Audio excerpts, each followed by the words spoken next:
today, we're going to do something pretty special. We are going to travel back in time, not just to learn about history, but to actually hear it from someone who lived through it. We're going to bring the voice of a man born over 200 years ago to life, using the words he himself wrote down in 1901, right at the end of his incredible journey. So imagine this, an old man, Isaac Seaver, sitting down with his grandchildren, starting his story with these exact words. This isn't some dry historical document. This is a story meant to be passed down straight from the heart. So let's gather round and listen. All right, so our story starts in a world that honestly is almost impossible for us to recognize today. We're going to explore those early years and see how the challenges he faced right from the beginning really forged the man he would become. Okay, before we dive deep, let's just get a bird's eye view of his life. This timeline gives us a little roadmap. You can see he was born when James Monroe was president, lived through marriage, the Civil War, heartbreaking loss, and saw the dawn of a whole new century, which is when he decided to tell his story. It was an epic life, for sure. Think about it, being born into this young, mostly farming version of America. And right away, life was tough for Isaac. His father died when he was just a toddler. By the time he was a teenager, he was already working, learning the incredibly demanding trade of a blacksmith. So right from the get-go, you see that for him, being resilient, well, it wasn't really a choice. It was just how you survived. And this next part, this is really the emotional core of his entire life story. This is where he builds a family, yes, but it's also where he comes face to face with some of the most profound heartbreak a person can experience. At 22, life must have seemed full of promise. He marries his first love, Juliet.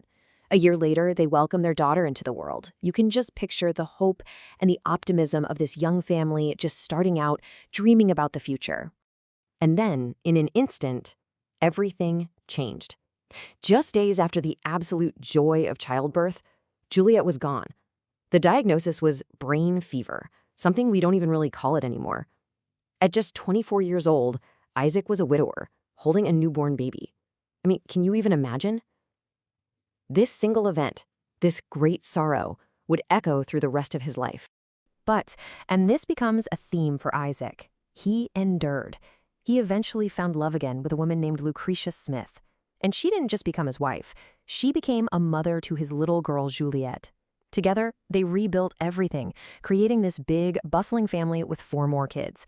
It's an amazing story of turning devastating loss into a new beginning. So right as he's building this new life, the entire country is about to be torn apart. Isaac's very personal story is about to collide head-on with American history. We're going to see how this husband and father of 5 responded when the Civil War broke out. 40. That number right there tells you everything you need to know. He wasn't some young, single guy looking for adventure. He was a middle-aged man with a wife and 5 kids waiting for him at home.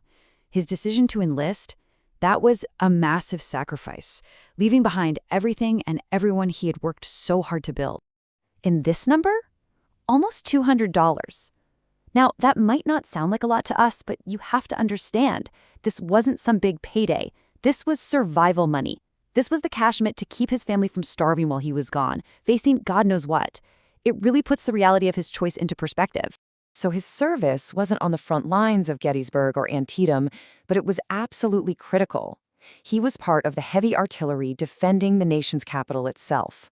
And even though he only served for 1 year, the war left its mark on him permanently. He came home with health issues that would plague him for the rest of his days. Okay, so the war is over. Isaac comes home. What now? Well, this next chapter of his life was a long one. It's all about him putting down roots, establishing himself as a craftsman, and becoming the true patriarch of his growing family in Leominster, Massachusetts. And in these later years, you see that incredible pattern of his life repeat itself. A life of hard work and building things, but also a life just punctuated by immense personal loss. He put his blacksmithing skills to work and became successful enough to own property.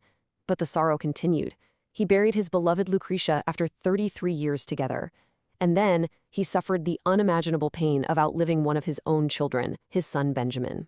And yet, even after all that, he found companionship again, marrying for a 3rd time at the age of 64.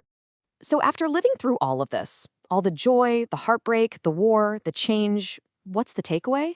What did Isaac want the future to know? In these final reflections, he basically distills his entire life experience into some timeless wisdom for his grandkids, and, as it turns out, for us too. You really have to stop and appreciate the sheer scale of change he saw. I mean, look at this. The world he was born into and the world he died in are practically different planets. He went from a nation of farms and horses to a world of factories, telephones, and the first automobiles. He lived under 20 different presidents and watched his country almost tear itself apart and then rebuild into a global power. His life wasn't just his story, it was the story of America's transformation. So what did he learn from all this? He boiled it down to these 5 simple but incredibly powerful truths. Work hard and be honest.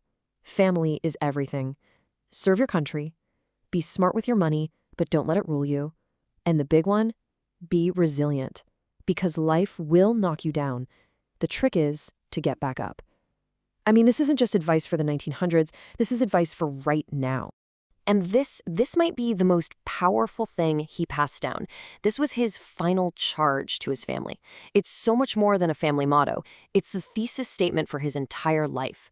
Through every loss, every war, every hardship, the one constant was his ability to just endure. And he wanted that strength to be his final, lasting legacy. Isaac's story is incredible on its own, but it also really makes you think, doesn't it? His life reminds us that a single person can witness mind-boggling change and hold these profound lessons. And it leaves us with a pretty big question to chew on. As our own world transforms at a dizzying pace, what are the lessons we're learning? And what's the story that our lives will one day tell?